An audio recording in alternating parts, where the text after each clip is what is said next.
Well, what can I say? For the past 18 years, it's been the same old thing. We go up against Tom Brady and the Patriots and Bill Belichick, as it always seems to be. We go against them and we're outclassed. But that's not what I really want to talk about today. I want to talk about Buffalo native and traitor and Patriots all-world tight end Rob Gronkowski. And I'm just wondering what was his thought process in doing that to Tre'Davious White. Yeah, the play was over. He intercepted the pass. But it was blatantly after the whistle when you elbowed him in the back of the head. And I mean, you sent him into concussion protocol. Who'd have thunk that the one who grew up in Amherst, a suburb of Buffalo, is turning into a thug? Is that what Tom Brady and Bill Belichick is teaching you? Is that the way you want to act? And what the hell? You say, oh, you were frustrated. Frustrated with what, buddy? I mean, heck, you torched the Bills again for 147 yards. It always seems you torch the Bills every time you play them, but you were frustrated? Come on. Is that what your family in Amherst teaches you? Is that what Bill Belichick teaches you? Is that your thought process? You weren't frustrated. You were stupid. And I mean, Ivan Putski's the one they call the Polish Hammer. Well, you know what? I ought to call you the Polish Nimrod for doing that. Of course, Sebastian Janikowski's also the Polish Hammer for the way at 40 years old he can still hit those kicks. But apparently he's on the injured list. But again, what's the idea, Gronkowski? Yeah, you trying to turn into Brian Cox like from over 20 years ago? What the heck? And of course, it seems as though whenever we play Brady and the Patriots, Buffalo's outclassed. Another loss. Oh well, another dubious record that the Bills are right on the expense of. Hell, now they've given up the most wins to an opposing quarterback for one team against the other. Plus also, they still hold that dubious record for those 20 straight losses to the Dolphins in the 70s. Oh well, nothing changes. Hopefully it will change because we got Indianapolis. Then we got Miami, New England, Miami to close the season.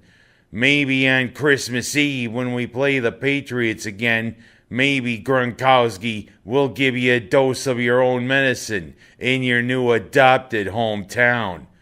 Well, I'm going to go from talking about Gronkowski to talking about the Orange. Yeah, the shortcomings of the Orange probably were exposed against Rock Chalk Jayhawk and Kansas. Yeah, it was a decent game while it lasted, but still a 76-60 loss to those Jayhawks. Plus bad news on the front that Geno Thorpe has left the program. He was only with the Orange for a little while, hadn't really found his footing yet, and in their win against Maryland, he only played 4 minutes. Maybe he saw the writing was on the wall, but I digress. We still could use you because, heck, we got some depth issues. Of course, next year when that big recruiting class comes in, I mean, the NCAA is the reason why we're in this boat. And maybe I think the shortcomings were exposed. But now it's the rivalry time the next 3 games. Yes, it's UConn tonight. And also it's Colgate on Saturday. It's time for the Orange to put up or you know what. Because this is the time where we gotta separate the men from the boys. Especially not only with UConn and Colgate, but our friends from Hoyatown on the 16th. Well, it was an interesting week for the Orange. That's all I'll say. Now I'm going to go from talking about the Orange to talking about the Bulls. Yes, the Bowl matchup and the BCS playoffs are pretty much all set. And guess who's in the top 4? Clemson, Oklahoma, Georgia, and Alabama. Yep, Georgia and Oklahoma is one of the matchups. Alabama and Clemson is one of the others. Believe it or not, Georgia and Oklahoma have never played each other. That's interesting, but it should be an interesting game for the guy who probably is going to win the Heisman Trophy, Baker Mayfield. And also Alabama and Clemson. Third straight year they will be playing in the college playoff. You know, I kind of wonder if Alabama's looking to exact a little revenge on Clemson.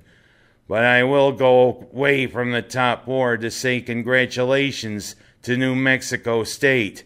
For the first time in 57 years, the Aggies are going to go bowling. Yeah, it's a minor bowl and it's against Utah State. But that has been a program I've kind of looked at and I've been kind of rooting for silently to finally have a good season. Yeah, they're kind of in an outpost out there in Las Cruces, New Mexico. But you kind of root for a team that always seems to have the bad things go on, even if a couple times they were bowl eligible. But 57 years is a long time to go between bowl games. Congratulations to the Aggies. And hopefully next year I'm going to say congratulations to the Orange. It's been several years since the Orange have been bowling. I think it's time. Listen up, Dino Babers, the way I'm talking to you. And I will say about Lavar Ball, I'm kind of wondering, are you really a parent? Are you really looking out for your kids' best interest? Yeah, you pulled LiAngelo out of UCLA. Oh, they're treating my kid worse than what China would ever do. Bull. You know what they do to criminals in China? They serve in hard time. And also, I mean, hey, you should have thought about that when your kid decided to steal stuff when going over to China. I mean, listen to the names of your kids. Lonzo, LiAngelo, LaMelo. Seems as though you're in La La Land. You know, LeVar, the way you treat those boys, I mean, raise them and to skirt NCAA rules and all sorts of things, the way you are with them, somebody ought to put you in La La Land. Yeah, maybe a good head thump. Yeah, because maybe that's what you need. Maybe that's what your kid needs for stealing stuff. And last but not least, it's that time of year again around here. The It's a Wonderful Life celebration is going on this Saturday. Welcome all the people to come to celebrate the Jimmy Stewart Holiday Classic. Welcome to the kids, especially Carolyn Grimes, Zuzu, because every time a bell rings, an angel gets its wings. And welcome to the thousands of runners. They're going to go charging off the bridge in the annual 5K that's become such a big attraction and such a welcome thing to see with everybody dressed in holiday garb. Should be another good It's a Wonderful Life celebration. That's all the time I have for this week.